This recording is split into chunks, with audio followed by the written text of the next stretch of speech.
एक गांव में एक बिल्ली और कुत्ता रहते थे। दोनों बहुत अच्छे दोस्त थे। दिन भर साथ खेलते, घूमते और मिलकर खाना ढूंढते।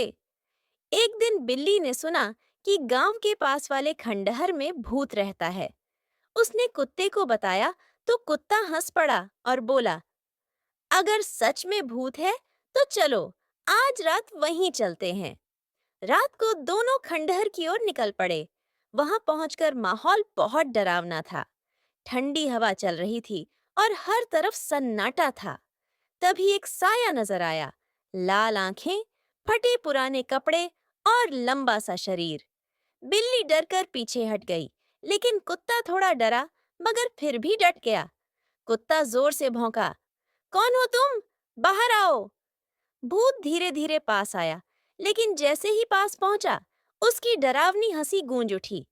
बिल्ली और कुत्ता चौंक गए।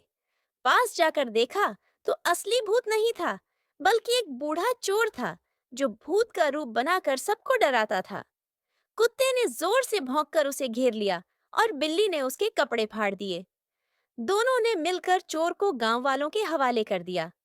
अगले दिन गांव में हर कोई उनकी बहादुरी की तारीफ करने लगा। बिल्ली और कुत्ता हीरो बन गए। सीख, सच्ची दोस्ती और हिम्मत से कोई भी डर हारा जा सकता है।